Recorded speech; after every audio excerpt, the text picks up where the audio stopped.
कल हम राजनीति विज्ञान के अंतर्गत सेकंड चैप्टर मूल अधिकार में हमने दो मूल अधिकारों के बारे में विस्तृत रूप से पढ़ा था, जिसके अंदर पहला हमने पढ़ा था समानता का अधिकार, जो कि अनुच्छेद 14 से 18 के बीच में दिया गया।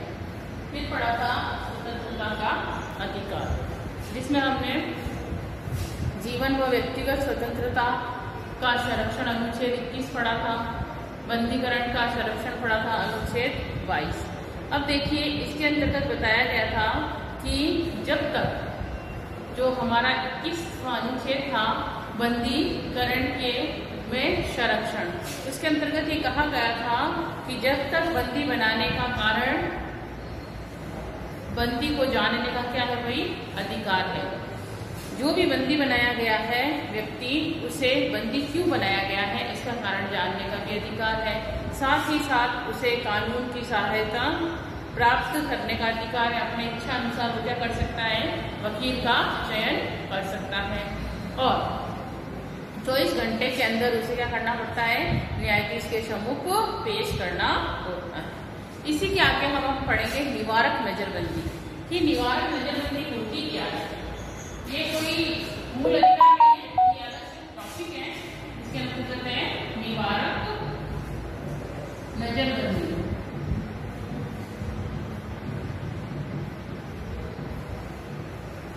निवारक नजरबंदी से क्या तात्पर्य है?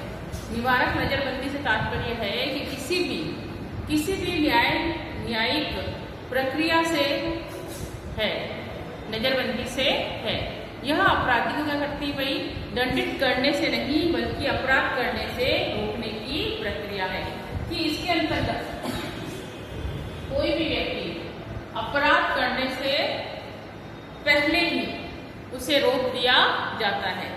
जब राज्य के अंतर्गत किसी भी व्यक्ति को यह लगता है, यह उसको अनुमान लगाना हो कि किसी व्यक्ति से जो अपराध करने वाला है, राज्य की सुरक्षा को उससे क्या है भाई, खतरा है, या वो खतरे की धमकी दे रहा है, उस व्यक्ति से खतरे की धमकी मिल रही है, तो राज्य सीमित अवधि के लिए क्या करेगी भाई, सीमित अवधि के लिए बिना जांच किए बंदी बना सकती है। किसको? भला व्यक्ति को, जो कि खतरा उत्पन्न करने की क्या दे रहा है भाई, धमकी दे रहा है। तो उसे इस बिना पर कि यह क्या कर सकता है, ये कोई जुर्म कर सकता है, तो इसके लिए उस पर क्या कर दिया जा सकता है, बिना जांच के उसे बंदी बनाया जा सकता है।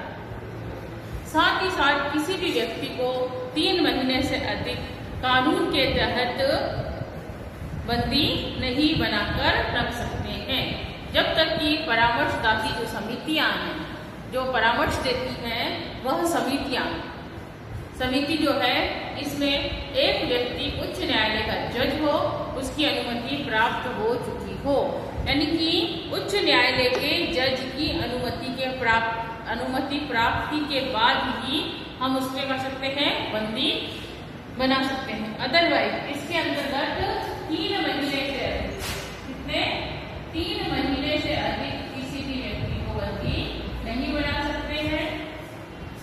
और साथ ही साथ इसके अंतर्गत क्या कि हमें यह अनुमान लगाया जा रहा है हमारे द्वारा कि भला व्यक्ति जो है, कोई व्यक्ति है जो क्या कर सकता है, कोई जुर्म कर सकता है, तो उसे जुर्म करने से पहले ही क्या करना है भाई, रोकना है। तो अपराध न करे, वो अपराध करने से पहले हम उसको रोक लें, उसके लिए क्या बनाई गई है भाई, एक कानून बनाया गया है जिसे कहते हैं निवारक नजरबंदी। फिर है इसके अंतर्गत राष्ट्रीय सुरक्षा अधिनियम। क्या है भाई, राष्ट्रीय सुरक्षा अधिनियम।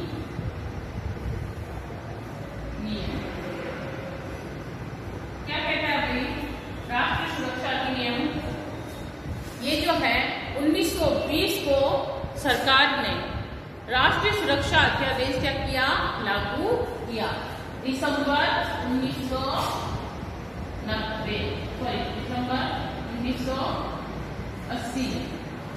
दिसंबर 1980 में एक अध्यादेश बनाया गया। क्या बनाया गया भाई? अध्यादेश। इस अध्यादेश के तहत यह लागू किया गया। लागू करने के बाद अध्यादेश बना दिया गया, अध्यादेश लागू कर दिया गया और उसके बाद यह एक कानून बन गया।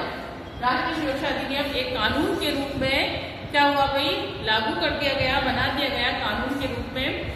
इसका वर्णन कर दिया गया, लिख दिया गया। इसका उद्देश्य क्या था? ये बनाने का उद्देश्य था सांप्रदायिक और जातीय दंगों, जो भी जाति के नाम पर, संप्रदाय के नाम पर जो भी दंगे हो रहे हैं, है ना, वो जिससे देश की सुरक्षा को क्या हो रहा है भाई? खतरा उत्पन्न हो रहा है। ऐसी गतिविधियों के लिए उत्तरदायी व्यक्तियों के विरुद्ध क्या की गई? व्यवस्था की गई। ऐसा उन व्यक्तियों को जो कि इस प्रकार की गलत कार्य कर रहे हैं, देश की एकता अखंडता को क्या कर रहे हैं?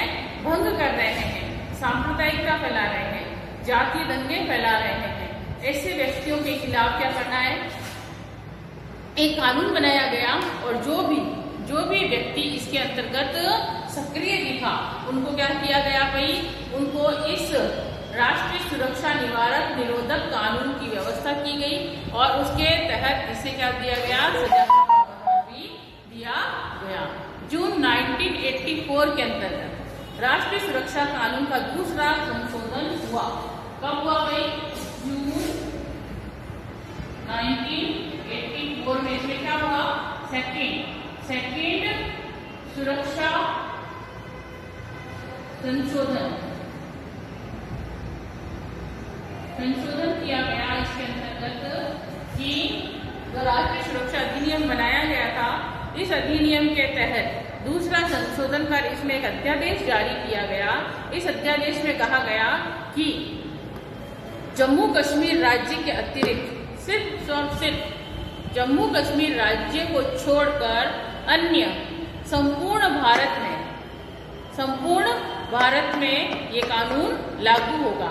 इसके आधार पर इसमें कुछ भी परिवर्तन करते हुए इसे और कठोर बना दिया गया। इसमें कुछ और नए परिवर्तन किए और इसको कठोर कर दिया गया कि अगर कोई भी व्यक्ति अगर सांप्रदायिक दंगे कराता है, जाति के आधार पर दंगे कराता है, तो उसे क्या किया जाए? उसे गिरफ्तार किया जाए। पहला यह संशोधन किया गया कि किसी भी व्यक्ति को नजरबंदी का जो आदेश है, आदेश की अवधि खत्म होने और आदेश रद्द हो जाने तथा वापस लिए जाने के बाद नया आदेश जारी कर उसे नजरबंद किया जा सकता है। अगर हमें पता पड़ रहा है कि फला व्यक्ति जो है वह सांप्रदायिक दंगे या फिर जाति के आधार पर दंगे फैला रहा है, तो हम उसे निवारक नजरबंदी के तहत उसे क्या कर सकते हैं? उसे बंदी बना सकते हैं। ये तो था पहला अधिनियम, पहला जो 1980 में बनाया गया था। इसमें जो नजरबंदी की अवधि जो थी वह खत्म होने और आदेश रद्द हो जाने पर वापस लिए जाने के बाद नया आदेश जारी करके उसे नजरबंद किया जा सकता था। और जो दूसरा प्रावधान हुआ, दूसरा प्रावधान के अंतर्गत ये कहा गया कि नजरबंदी के हर कारण पर अदालतों को अलग अलग विचार करके क्या करना होगा? फैसला करना होगा।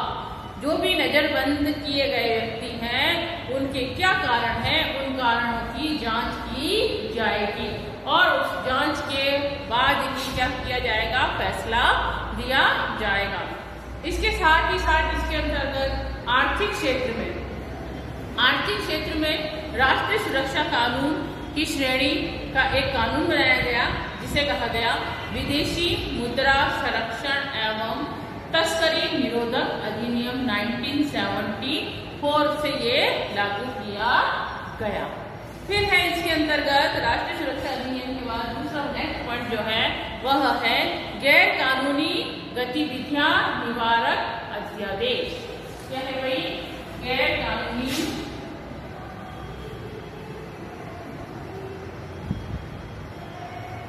गैर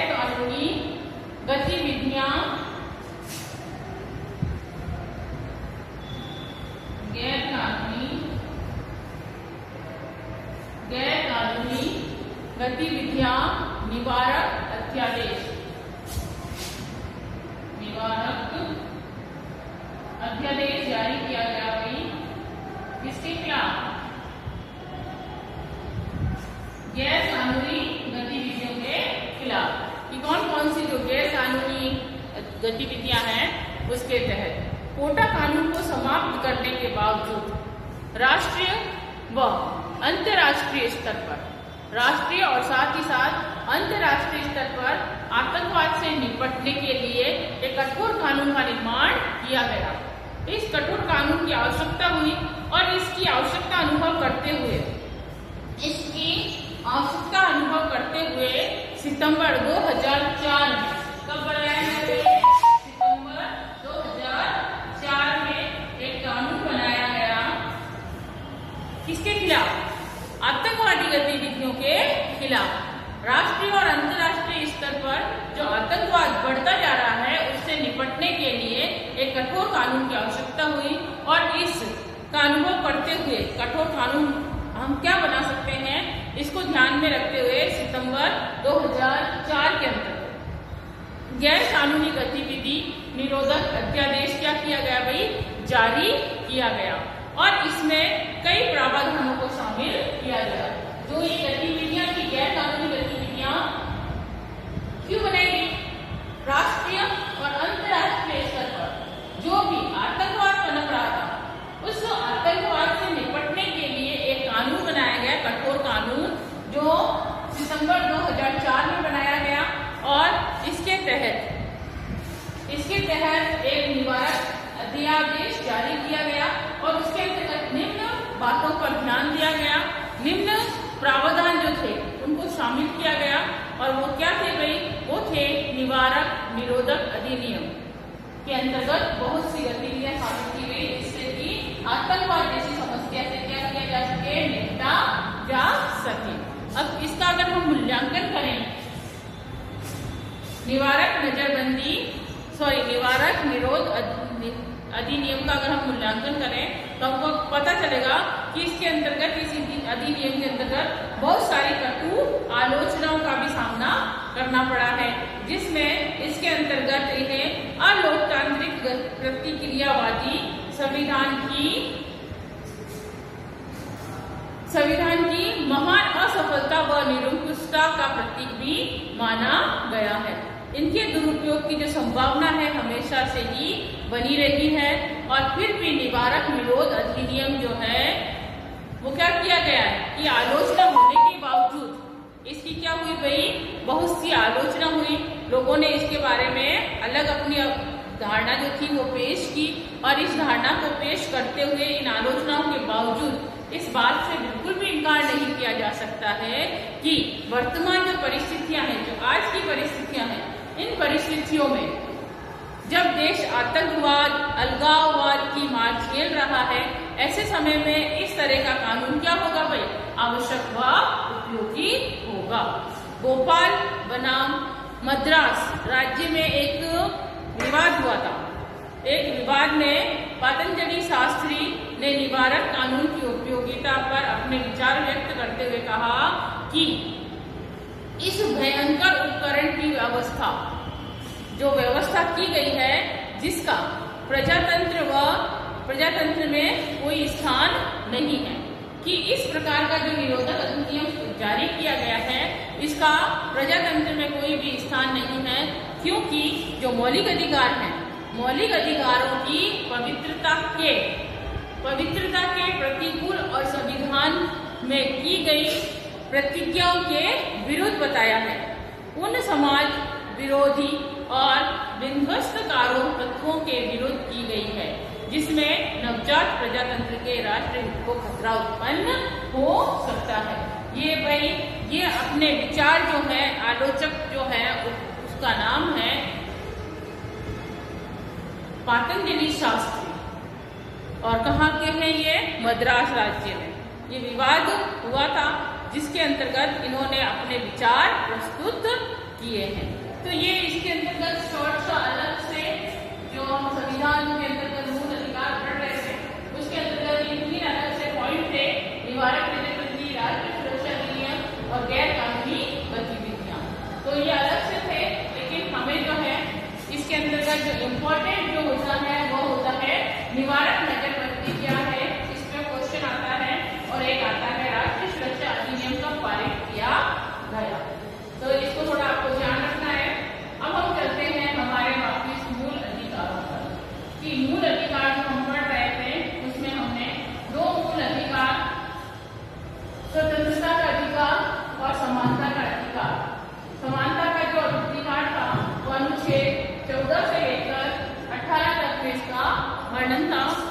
स्वतंत्रता का जो था वह 19 से लेकर 22 तक हमने पढ़ा था, जिसके अंतर्गत 19 के अंतर्गत 6 बुनियादी स्वतंत्रताएं दी गई थी, वो कल हमने पढ़ ली थी।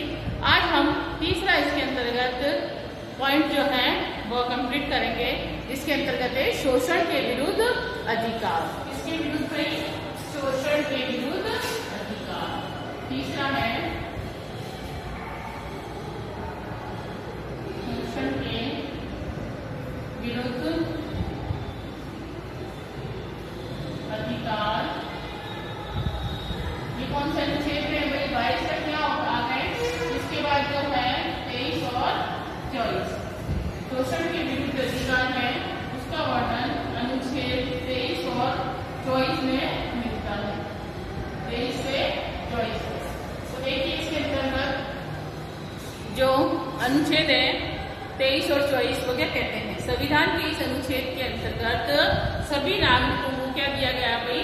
शोषण के विरुद्ध अधिकार प्रदान कर शोषण की सभी स्थितियां समाप्त करने का प्रयास किया गया है कि किसी भी व्यक्ति के साथ किसी भी प्रकार का शोषण न किया जाए। इसके अंतर्गत जो पहला पॉइंट है, तीसरा है, वह है मानव के क्रय और विक्रय, यानी मानव को खरीदने और बेचने व बेकार पर रोक लगाई गई है। इसके अंतर्गत 23 को अनुच्छेद कहता है। अनुच्छेद 23 जो कहता है वो है मानव के क्रय व विक्रय पर, क्रय और विक्रय, खरीद और बेच पर, कि मनुष्य को खरीदने और बेचने तथा बेकार, बेकार क्या होगी भाई? किसी भी व्यक्ति से काम करा लेना और उसको उसका पारिश्रमिक नहीं देना, बेकार पर हो।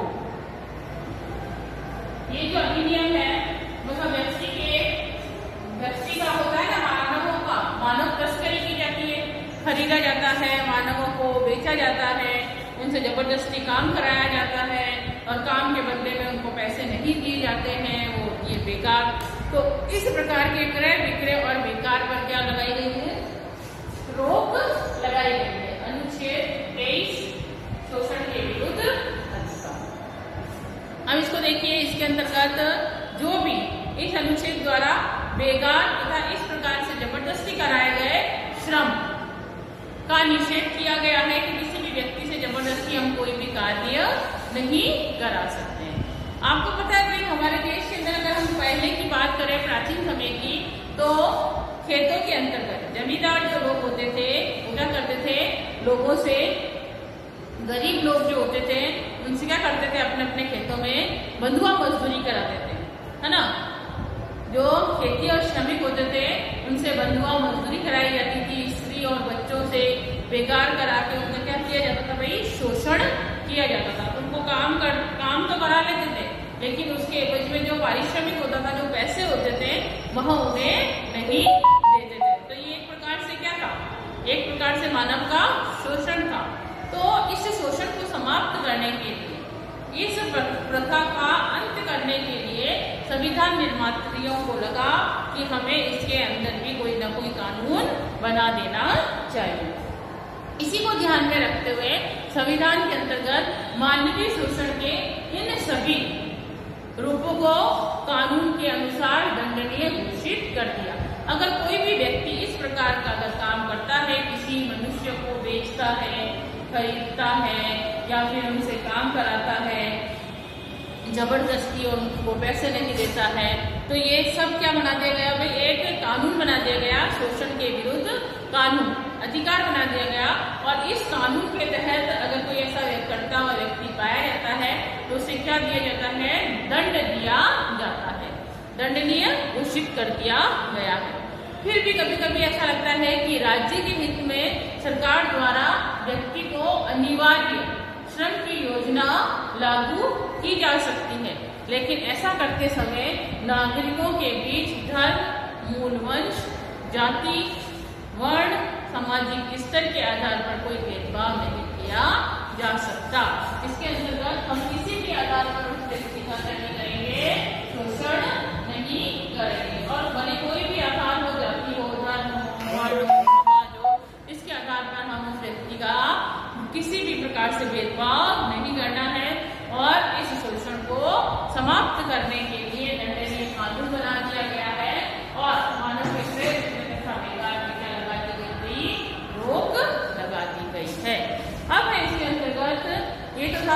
अनुच्छेद 23, है ना, जिसमें मानव के क्रय विक्रय यानी खरीदने और बेचने पर रोक और साथ ही साथ उसके बेगार पर रोक। बेगार यानी कि फ्री में काम कराना, व्यक्ति से फ्री में काम कराना और उसका उसे पारिश्रमिक नहीं देना, यानी कि कार्य का वेतन न देना। नेक्स्ट जो हमारा पॉइंट है अनुच्छेद 24 है, वह कहता है, वो क्या कहता है, बाल श्रम का निषेध। अनुच्छेद 24 है, वो क्या कहता है, बाल श्रम का निषेध, यानी बालकों से, छोटे बच्चों से काम कराने पर रोक लगा दी गई है। बाल श्रम नहीं कराना है। जो भी बच्चे कितने 14 वर्ष से कम आयु वाले हैं, छोटे बच्चे हैं, जिन्हें अभी क्या करना चाहिए भाई, पढ़ाई करनी चाहिए, उन बच्चों से क्या करना है, उन बच्चों को कारखानों में या फिर बड़ी बड़ी खाने होती हैं या फिर जोखिम भरे काम होते हैं, उन कामों पर क्या नहीं किया जा सकता है, नियुक्त नहीं किया जा सकता। उन्हें उन जगह कार्य करने के लिए अपॉइंट नहीं किया जा सकता या रखा नहीं जा सकता। कि किसी भी ऐसी जगह पर जो खतरे भरा है, खतरा भरा यानी डेंजर है, वहां पर खानों में काम करने के लिए उन्हें नियुक्त नहीं किया जा सकता। जो भी 14 वर्ष से कम आयु के बच्चे हैं, उनसे हम किसी भी प्रकार का खतरों भरा कार्य नहीं करा सकते। और वैसे अगर देखा जाए तो छोटे बच्चों से काम कराना क्या कहा गया है, निषेध कहा गया है। और साथ ही साथ अगर हम आगे पढ़ेंगे कर्तव्य, इससे पहले भी हम फर्स्ट चैप्टर में थोड़ा सा कर्तव्यों के बारे में हमने पढ़ा था कि 6 से 14 वर्ष के बालक बालिकाओं को के लिए सरकार ने क्या बनाया है, एक कानून बनाया है, जिसमें सभी व्यक्तियों को, सभी अभिभावकों को अपने बच्चों को शिक्षित करने का अधिकार दिया गया है, उनको कर्तव्य दिया गया है, उनका ये कर्तव्य निर्माण किया गया है कि आपका कर्तव्य है कि आप अपने 14 वर्ष के बालक को, अगर आप सक्षम नहीं हैं तो भी सरकारी विद्यालयों में इन्हें क्या दिया जाए, प्राथमिक और निःशुल्क शिक्षण प्रदान किया जाए। ये किसने कहा गया था भाई, ये कर्तव्य जो है 11वां जो कर्तव्य जोड़ा गया संशोधन के बाद, उसमें कहा गया था। तो इसके अंतर्गत बाल श्रम को क्या किया गया है भाई, रोका गया है। और बाल श्रम के अंतर्गत 14 वर्ष के बालक बालिकाओं को खतरनाक जगह पे काम करने पर रोक लगा दी गई है। अब हमारा ये हो गया तीसरा पॉइंट पूरा। शोषण के विरुद्ध जो अधिकार था वो कंप्लीट हो गया है। अब हम चौथा पढ़ेंगे जो है धार्मिक स्वतंत्रता का अधिकार। क्या है भाई, धार्मिक स्वतंत्रता का अधिकार, अनुच्छेद 25 से 28। चौथा पॉइंट है धार्मिक स्वतंत्रता का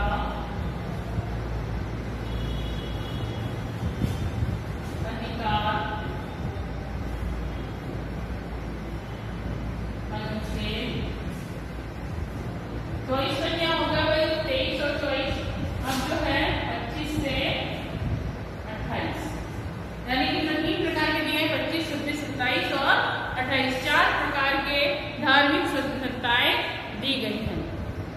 आपको पता भाई, हमारा जो देश है भारत, कोई एक धर्म वाला देश नहीं है कि यहाँ पर सिर्फ और सिर्फ एक ही धर्म के व्यक्ति रहते हैं, ऐसा नहीं है। हमारा जो देश है काफी बड़ा है और यहाँ पर बहुधार्मिक देश के नाम पर इसको जाना जाता है, क्योंकि यहाँ पर बहुत से धर्मों को मानने वाले लोग रहते हैं। कोई हिंदू धर्म को मानता है, कोई इस्लाम को मानता है, कोई ईसाई धर्म को मानता है, कोई बुद्ध धर्म, कोई जैन धर्म, है ना। तो इस प्रकार से बहुत सारे धर्मों को मानने वाले लोग रहते हैं। जब धर्म बहुत सारे हैं तो व्यक्ति को धार्मिक स्वतंत्रता भी दी गई है कि सभी व्यक्तियों को ये अधिकार दिया गया है संविधान के अंतर्गत कि प्रत्येक व्यक्ति जो है धार्मिक रूप से क्या है, स्वतंत्र है। उसके ऊपर जबरदस्ती किसी धर्म को मानने के लिए मजबूर वह व्यक्ति स्वतंत्र है पूर्ण रूप से किसी भी धर्म को मानने के लिए। इसके अंतर्गत ये स्वतंत्रता दी गई है। इसके अंतर्गत जो 25वीं अनुच्छेद है, अनुच्छेद जो 25 है, वह कहता है अंतःकरण की स्वतंत्रता। अनुच्छेद 25 में कहा गया है व्यक्ति के अंतःकरण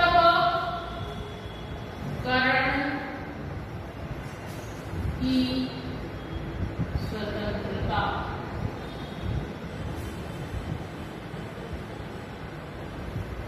व्यक्ति को क्या दी गई है भाई? अंतःकरण की स्वतंत्रता। इसके अंतर्गत इस अनुच्छेद के अनुसार क्या कहा गया है कि कोई भी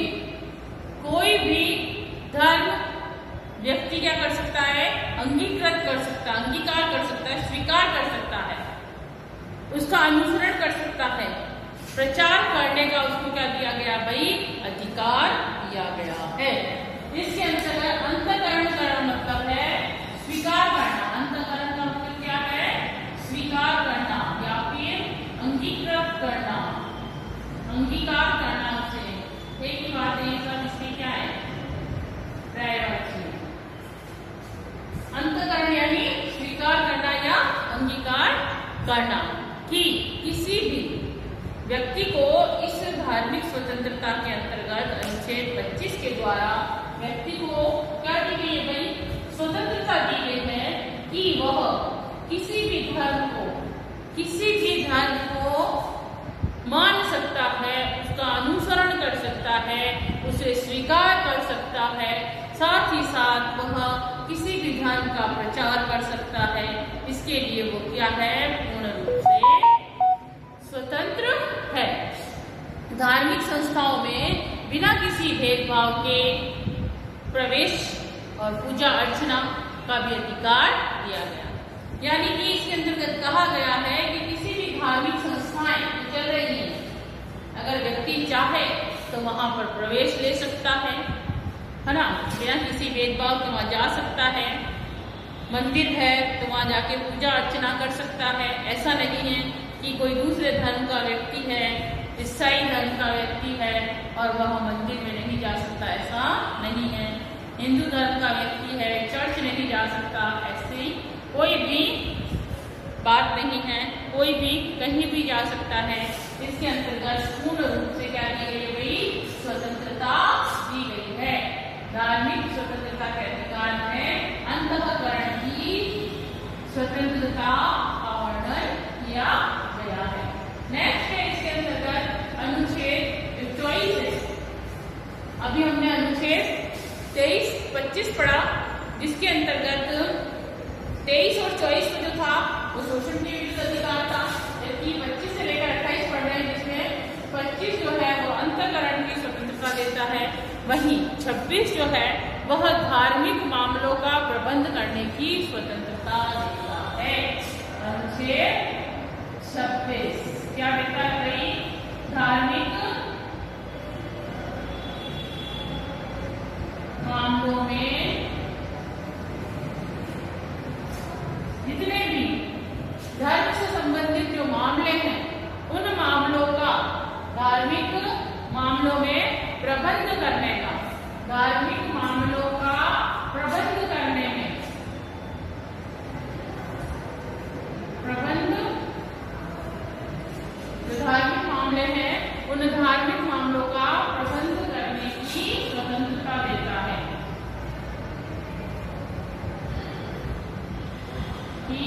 स्वतंत्रता अनुच्छेद 26 जो है वह धार्मिक मामलों का प्रबंध करने की, इसमें क्या की गई है भाई? स्वतंत्रता दी गई है। इसमें ये बात कही गई है कि प्रत्येक धर्म के अनुयायियों को निम्न अधिकार प्रदान किए गए हैं। अलग अलग अधिकार दिए गए हैं भाई, वो किसी भी धर्म का कोई भी व्यक्ति हो उनके लिए कि धार्मिक संस्थाओं के निजी मामलों का वो प्रावधान कर सकता है। जो धार्मिक संस्थाएं चल रही हैं उसमें निजी धार्मिक मामलों में धार्मिक संस्थाएं जो हैं उनमें निजी मामलों का प्रावधान करने की व्यवस्था की गई है। धार्मिक कार्यों के लिए क्या कर सकता है भाई, वो दान लेना व देना कर मुक्त होंगे, उस पर किसी भी प्रकार का टैक्स नहीं लगाया जाएगा। धार्मिक कार्यों के लिए कोई व्यक्ति अगर दान देता है या लेता है तो उसके लिए वो क्या है, कर मुक्त है, उससे किसी भी प्रकार का कोई भी टैक्स नहीं लिया जाएगा। इसके अंतर्गत ये बात भी कही गई है। तीसरी इसमें बात कही गई है कि चल और अचल संपत्ति के अर्जन व स्वामित्व का अधिकार व उस संपत्ति का विधि के अनुसार संचालन करने का अधिकार दिया गया। जो भी व्यक्ति के पास संपत्ति है, चल और अचल, चल संपत्ति तो क्या होती है भाई, पैसा, स्टाम्प, जो एक स्थान से दूसरे स्थान जा सकता है, वो तो भाई चल संपत्ति। और अचल संपत्ति जो चल नहीं सकती, जैसे जमीन, भूमि, हमारी जमीन पड़ी है तो वो चल तो नहीं सकती, हम उसको उठा के इधर नहीं ला सकते। तो चल और अचल जितनी भी संपत्ति है उसका अर्जन करना, उसको खरीदना और स्वामित्व, उस पर अपना अधिकार करना कि ये इसका स्वामी कौन हूँ, मैं हूँ, वह उस संपत्ति का विधि के अनुसार क्या किया जा सकता है, संचालन करने का अधिकार भी दिया गया। विधि यानी कानून, कानून के द्वारा उसका क्या किया जा सकता है, संचालन किया जा सकता है। और इसके अंतर्गत जो चौथा पॉइंट है वो कहता है, धार्मिक मामलों के प्रबंधन में चौथा पॉइंट कहता है कि विभिन्न धर्म, जो भी धर्म है वह संप्रदाय को अपनी शिक्षण संस्थाएं चलाने का अधिकार दिया गया है। कोई भी धर्म का व्यक्ति जो है वह अपनी शिक्षण संस्थाएं चला सकता है, लेकिन किसी व्यक्ति को धार्मिक शिक्षा हेतु बाध्य नहीं किया जा सकता कि जबरदस्ती हम नहीं कह सकते कि तुम इस धर्म की शिक्षा ग्रहण करो, ऐसा जबरदस्ती नहीं किया जा सकता। लेकिन किसी भी धर्म के शिक्षण संस्थाएं चलाने के लिए धार्मिक मामलों के प्रबंधन की स्वतंत्रता दी गई है, परंतु किसी व्यक्ति को उसमें बाध्य नहीं किया जा सकता। ये किसके अंतर्गत था भाई, ये सारी जो बातें थी वो थी धार्मिक मामलों का प्रबंध करने की स्वतंत्रता के अंतर्गत कही गई है। अब अनुच्छेद जो 27 है वो कहता है धार्मिक यात्रा पर कर न देने का अधिकार। अनुच्छेद 27 धार्मिक, जो हम धर्म के अकॉर्डिंग जो तीर्थ यात्रा वगैरह करते हैं ना, वह धार्मिक यात्रा पर ना देना, कर ना देने का अधिकार। क्या कहा गया इसके अंतर्गत? इसके अंतर्गत कहा गया कोई भी व्यक्ति किसी भी धर्म से संबंधित यात्रा कर सकता है, उसके लिए उसे अलग से किसी प्रकार का टैक्स नहीं देना होगा। कि कोई व्यक्ति जा रहा है तीर्थ यात्रा करने के लिए, हज जा रहा है, तो उसके लिए अलग से उसे कोई टैक्स देने की आवश्यकता नहीं है, कर मुक्त है। और जो 28वां है अनुच्छेद वो कहता है राजकीय संस्थाओं में धार्मिक शिक्षण पर रोक। क्या कहा गया भाई? अनुच्छेद 28 कहता है राजकीय संस्थाओं में क्या है? राजकीय संस्थान, राजकीय तात्पर्य सरकारी, जो भी सरकारी है संस्थाएं, उसमें धार्मिक शिक्षण से रोक लगाई। राजकीय संस्थाओं पर धार्मिक शिक्षण से रोक।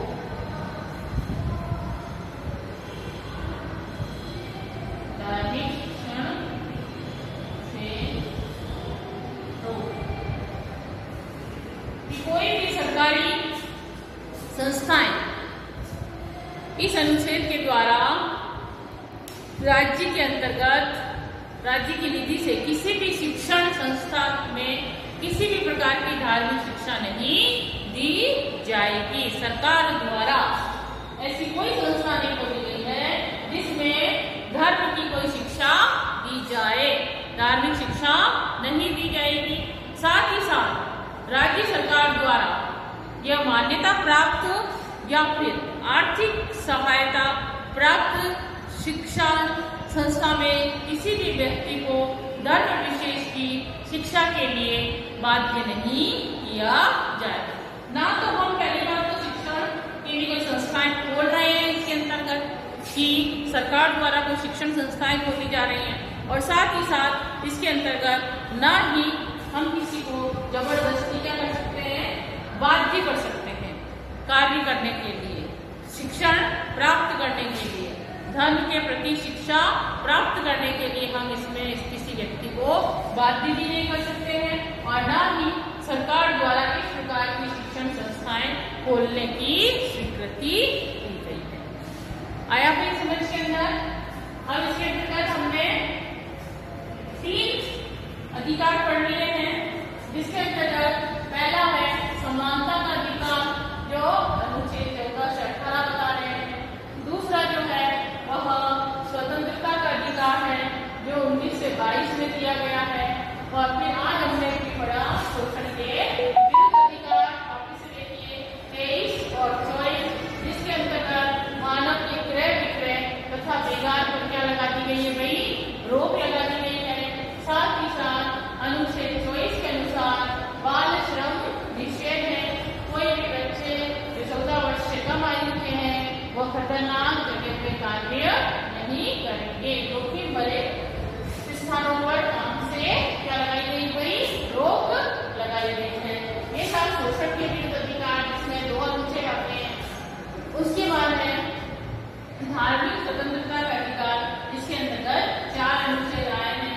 जिसमें हमने 25 में पढ़ा अंतःकरण की स्वतंत्रता, कि व्यक्ति को किसी भी धर्म को स्वीकार करने की क्या दी गई है भाई, स्वतंत्रता दी गई है। 26 में पढ़ा धार्मिक मामलों का प्रबंध करने की स्वतंत्रता, और 27 में था धार्मिक यात्रा पर कर न लेने का अधिकार। हम किसी भी प्रकार का कोई टैक्स नहीं देंगे, ये अधिकार दिया गया है।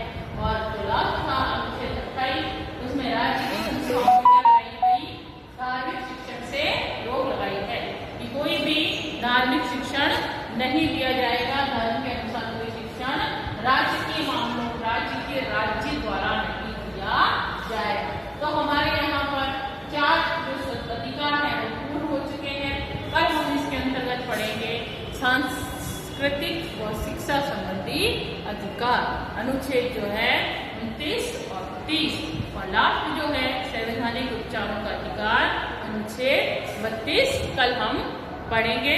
तो आप लोगों को जितना भी अभी तक काम कराया गया है वह ध्यान से देखिए और पढ़िए, और इसको सबको आपको क्या करना है, नोटबुक में नोट डाउन करना है। आशा करती हूँ आपको यहाँ तक जो भी सिलेबस कराया गया है वो पूर्ण रूप से समझ में आया होगा। अगर आपको कोई डाउट्स है तो आप स्कूल में आके भी पता कर सकते हैं, फोन के द्वारा भी पता कर सकते हैं, कोई डाउट्स है तो क्लियर कर सकते हैं। आपको यहाँ तक का जो सिलेबस है आराम से समझ में आ रहा होगा।